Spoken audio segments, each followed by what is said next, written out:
Hello and welcome to the show. We're here in Forza Motorsport 5 with the Ferrari 375, a classic Formula 1 car, and one that is rather scary to drive. That sideways coming onto the That's the nicest way to put it. Yeah, it's horrifyingly hard car to drive, this one. It has 374 horsepower, which is not a huge amount compared to modern cars, but it only weighs 1,500 pounds. Very big power to weight ratio, and this is being driven on 1950s tyres, 1950s brakes. I think it's actually got drum brakes, if I remember correctly. Has it got drum brakes? Blimey. I think it does, looking at it. It doesn't look like it's got discs anyway. It's basically a modern day speed in a 1950s car. It's very scary. I mean, we drove the Auto Union and Maserati around the Nürburgring. Oh, yes. That was pretty tough. They were pretty hard to drive. But I think this is even harder because this sort of spins its wheels up a lot more. Like those cars, they were very, very quick, but they had better traction than this Ferrari. It really has absolutely none of the grip. It is very, very fast when you get it right. If you can keep it together, it is pretty damn quick. It's a quick very car. Quick on the acceleration front. Yeah, but it is a very tough car to drive. As I said, the best way to sum this up is it is modern day speed in a 1950s car, which kind of got us thinking, would this be able to keep up with modern day cars? Of course, if we put it up against a McLaren P1, no, it is not going to keep up with them. But what about some more average, fairly normal, or as normal as Forza 5 does, at everyday car? So I got in the Ferrari. Daniel opted for the M5, a sort of benchmark for the saloon cars, and we went off to have a race at Laguna. It's safe to say the Ferrari doesn't get off the line. It really... No, you've got skinny little tyres. It sits and spins and spins some more. M5 is just better. The M5 is certainly much better off the line, but by the time we got through the first corner, the Ferrari was right there. But I will be honest, this is quite an unusual looking race. A classic Ferrari Formula 1 car against a rather I don't think this large... has been done before. It's probably... I would imagine Ferrari would have a heart attack if you decided to take their priceless Formula 1 vehicle and throw it up the inside of an M5. I think this is about 1.5 million credits. One of the most expensive cars in Forza 5, this thing. And yeah, we were slightly side by side at one point. The thing is, now that I've got past the BMW, I was surprised actually you managed to fit through there too wide on the opening lap. The Ferrari has very good straight line speed. It really does. It can pull away. The M5 is a quick car. M5 is a very quick car. And I could not keep up in a straight line at all. There's no way. There was nothing the M5 could do about it. The minute we got the Ferrari in a straight line. When it comes to the corners, things went a little bit wrong. It was the first time we'd driven these cars here. I got very sideways and Daniel kind of crashed in sympathy behind me on that particular corner. Through the corners, the M5 was the better car. It was a little bit quicker, right behind me coming onto the start-finish straight, and then we go bye-bye BMW. The minute I get the power down, once we stop spinning the wheels, of course, the Ferrari shoots off down the road. That is a fairly sizable gap we've got back to the M5. It pulls... It's the thing, like, if I can stay in front, like the M5, don't worry, you went massively wide then. The M5 is... Yeah, the M5 is a good car. It's one of the best sort of saloon cars that it has on Forza 5, and it's just, like, coming here, it's so much better on the brakes. And if I can stay in front, then it's hard for Alex to overtake. And if I can gap him enough coming onto the start-finish line, again, it's hard for him to overtake. But even just that little bit, even if it's about 5 or 6 car lengths, there's no way I can stay in front on the start-finish line. Yeah, the acceleration, the speed of the Ferrari is so huge. I think this is a little bit later on, and Daniel cannot keep it far enough ahead. I can remain close enough through the corners. So even if I have a little bit of a dodgy run onto the straight, even if we're a bit side by side, here comes the power of the Ferrari, or more like the lack of weight from the Ferrari. It is terrifying through that kind of kink on the straight there. That is horrifying. Just driving this car, you turn in, and you are sure it is going to let go. It didn't at that particular point. We're now side by side again. Mr. Ferrari will be very angry if we mess it up. Yeah, I'm now struggling through the corners. I don't have the grip. Yes, I am I'm probably half the weight of the BMW. I just don't have the stopping power, and I also don't have the trust in the car that it will stop or do the turning. Luckily, despite still being side by side, there's still a small side straight. by side. It's half a lap now. These two have been still side by side. It's brave around the outside there. Still side by side. I don't know how we got away with that one. I've no idea. Speed up the hill. Enough speed in the Ferrari, and we're still. Do I go off here? Yeah, I go slightly over ambitious. Still side by side, and then you just gap. That's a pretty tough place to go too wide through there at the best of times, let alone with a very slidey Ferrari on your inside. I struggled under braking into the corkscrew. It's very hilly through that bit, very bumpy, and the Ferrari wibbles and wobbles all over the place under heavy braking there. And in the end, I can just out-drag the BMW when it comes to the straights. So we moved on to another something slightly sensible different car. This is fairly sensible, an Audi RS4 estate car. Four-wheel drive, as you can imagine, off the line, it gets a far better launch. And again, all of 3 corners later, the Ferrari is right back. But I'll be honest, I thought the RS4 would go a bit... Is it RS4 or RS2? I can never remember on these. This is RS4. It is RS4. Yeah. I thought the Audi would vanish off in the distance on the opening lap. Wasn't That's the what case, I thought. though. That's the thing. Like, I mean, the BMW was first one. This is obviously the second one, and so on. But the RS4, it just can't compete with the BM on the straight line. It is quick. Don't get me wrong. It's quick through the corners because it's got four-wheel drive. More lively than I thought. I mean, I was getting the back went off a bit there. I was getting the back end out.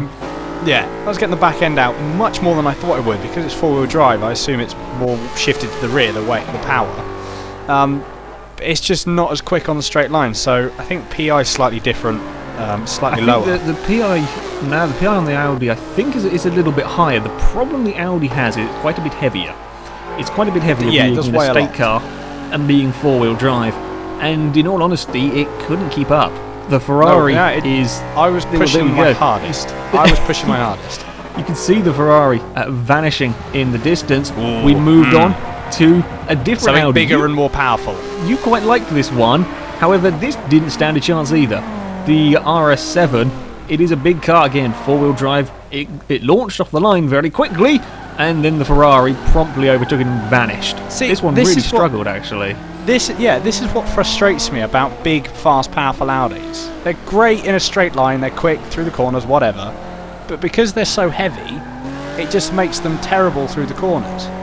And it makes them so much slower than the BM. I was going through corners much quicker in the BM or in the rear-wheel drive car than I was in these, because you just can't carry the speed. The big Audi struggled. It's just strange because their PI is quite how high. you make up time.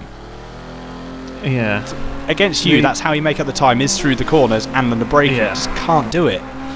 And the Audis are a little bit too heavy, and they're safe cars. Don't get me wrong, they're very safe vehicles to drive. They're nowhere near as terrifying as the ludicrous Ferrari, but over 3 laps, that's how far I just drove away. The Ferrari and this are very, very similar in PI, and the Ferrari drove away from the Audi. There was absolutely nothing that Daniel could do about it. So still keeping with the German cars, things got a bit interesting with a Mercedes E-Class. Now this is the American version of the E-Class? So it's the four-wheel drive version. Oh, I didn't realise that. Yeah, which Daniel didn't realise until he set off and wondered how on earth his Mercedes had suddenly launched very quickly. That was amusing. But the difference with the Mercedes is, while I think it is still a fairly hefty car, it was a lot faster in a straight line than everything else that I had come up against yet. So, as you can see, down the start-finish straight, while I do start catching about halfway down, is not the same overpowering straight-line speed that I had against the previous cars. Because the Mercedes is four-wheel drive, when it comes out of a corner, you can just boot it and it sorts itself out. You can't do that in the Ferrari. If you boot it and try and let it sort itself out, it wiggles. I was surprised. I think we were both surprised with how much traction the Mercedes had out of the last corner. Like you say, you put your foot down and go. That's where I was making up a lot of my time down that start-finish straight. Get it out of the final corner and just boot it, because the Ferrari, very, very good power-to-weight ratio.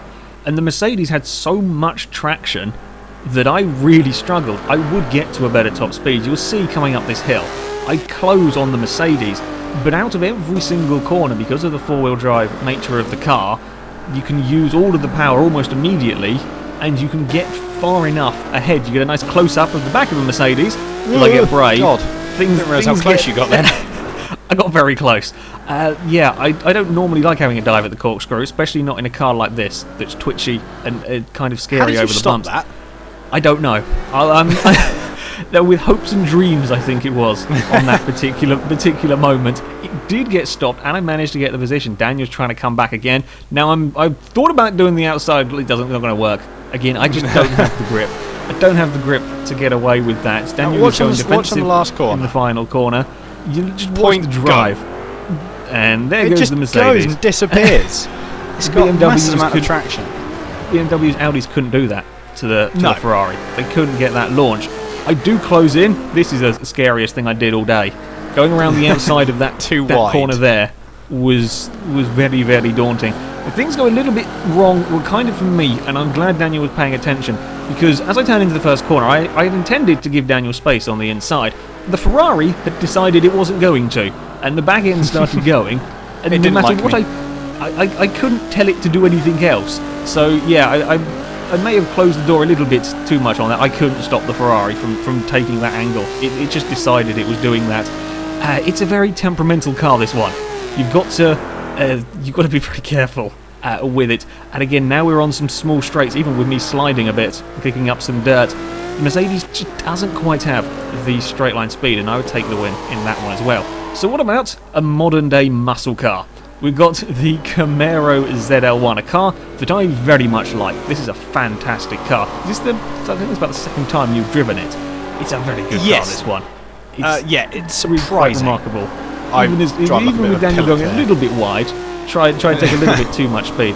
This car is phenomenally quick. It has so much grip. But the more impressive thing about it is the amount of traction this thing has. Up until now, Daniel, you've mostly been driving rear-wheel drive cars. Four-wheel drive cars for this one. Audis, Mercedes. But this thing can get off the corner, I reckon, as quick as that Merc could, despite it being a rear-wheel drive muscle car. I don't know, like, if it is exactly the same as it is in real life in this game. How the hell have they engineered this to have that much traction? I have no idea. This final corner, the Ferrari is a quicker car at a straight line, no doubt. The Ferrari catches the Camaro quite quickly towards the end of the straight, but the Camaro gets such a good drive out of that final corner.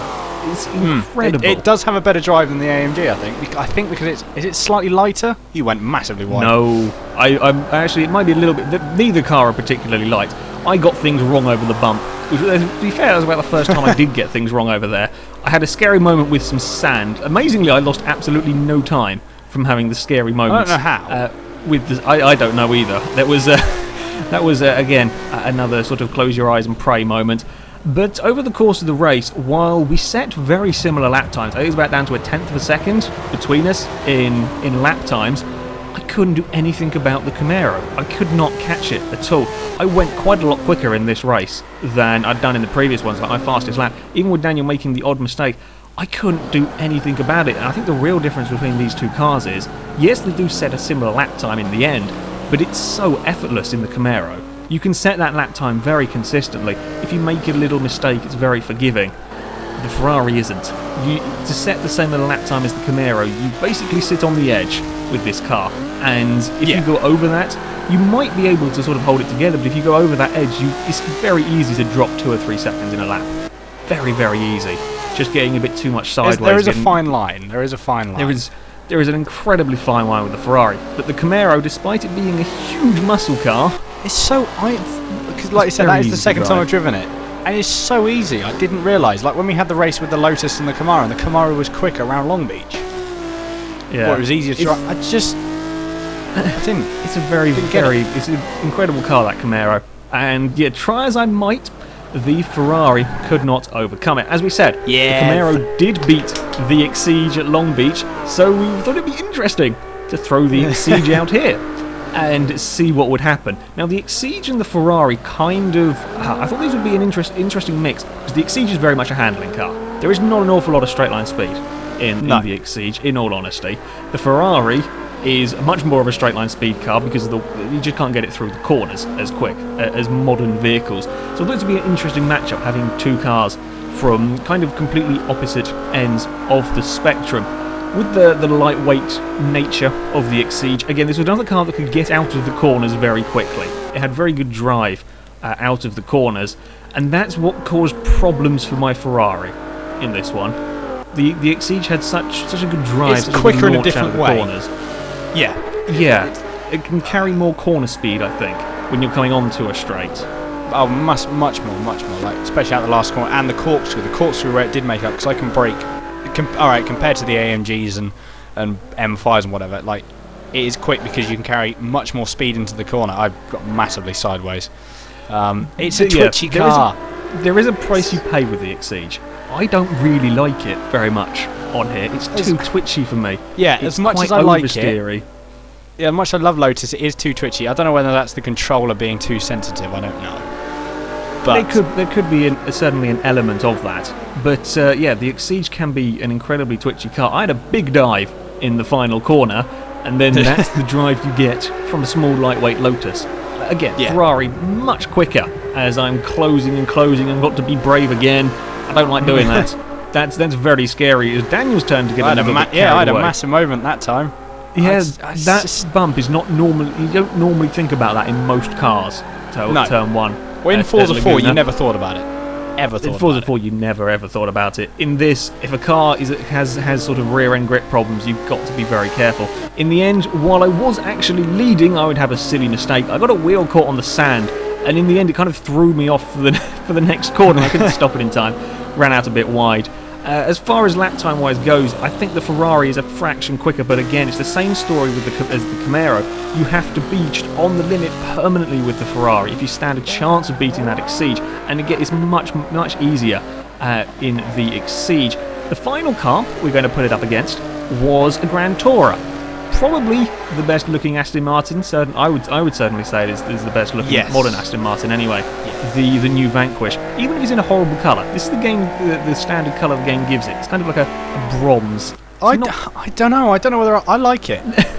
I'm not a fan of I definitely like the light blue colour on the Aston. Oh, the one I had on Top Gear. One. That light blue one was very nice. Yes, that is a nice car.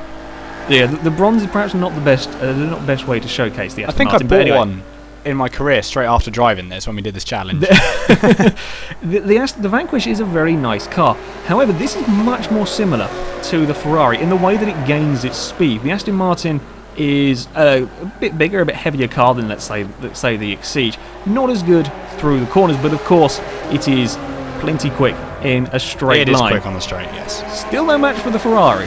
That's a I'd be intrigued Aston to see Martin. what would be quicker. What's to the point where it just can't, where the Ferrari can't pull from anything? Road car wise. I mean, an Aston Martin Vanquish is a pretty damn quick car. Exactly. And still, the Ferrari catches it pretty rapidly at the end of the straight at Laguna Seca. There is some serious straight line speed in the Ferrari. Of course, under brakes, the Aston Martin. I actually thought these two were fairly similar under braking. The Aston Martin is, as I say, it's a bit of a heavier car, but through the corner speed you can get with the Aston Martin is better, and it's a lot more stable. That's pretty much the theme of this, that while the Ferrari is quick, it is so hard to drive the Ferrari quick, whereas the Aston Martin, again, it's a lot more effortless in this car.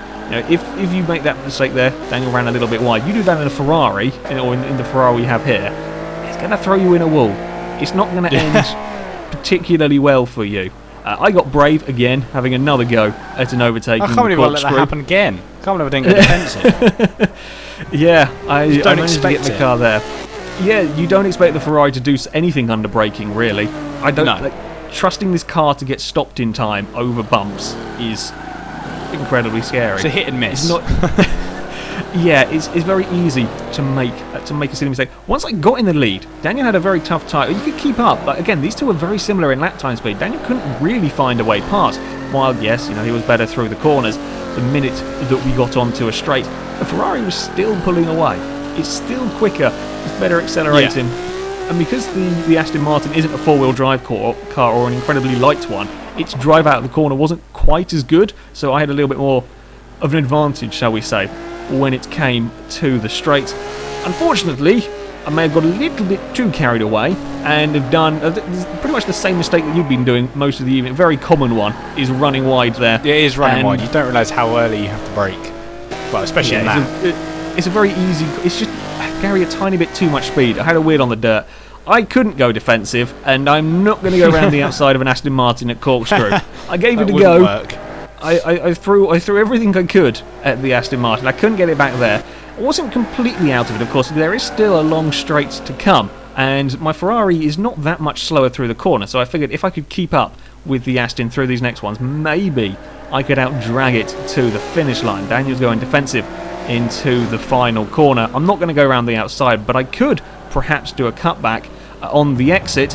Unfortunately, there's just enough traction in the Aston Martin. We run out of straight, and the Aston takes the victory. It was very close. I didn't expect them to be that close, really. I wasn't expecting... It's one of the ones, yeah, like you said, you don't realise, and then you think, oh, hang on. Actually, yeah. And I thought it's only until you drive it. Would walk away. I thought the Aston would walk away with that one. Well, but it did. We were talking about it, didn't we? I just picked it on a whim. I went, oh, that looks good. Let's race that. And it was blooming close. So there we go. The Ferrari can keep up with modern sports cars, modern Grand Tourer, modern saloon cars. I can't decide what I'm more impressed by. The fact that modern cars are as fast as the pinnacle of motorsport was 60 years ago, or the fact that a 60-year-old racing car is as fast as modern cars with modern technology. I'm not sure which is more surprising if I on that one. It's one you can probably talk about for just lots of time. Just that argument. The Ferrari is very scary. It is you can drive as fast as the cars that we raced against, but it's incredibly tough. The modern cars were relatively easy to drive. I think that's fair to say in comparison to the Ferrari. It can keep up, but you are just on the edge. I made a few mistakes with that. It's so easy to make a silly mistake and lose 3 or 4 seconds on a lap just getting it wrong, getting out of shape. And you won't do that with a modern car as much. I mean, you might run a bit wide, but you don't lose the same amount of time. You can save it easier. Yeah, much more forgiving in the modern cars. That's certainly for sure. Anyway, there we go. That is it for this video, guys. So thank you very much for watching, and until next time, a goodbye. Bye.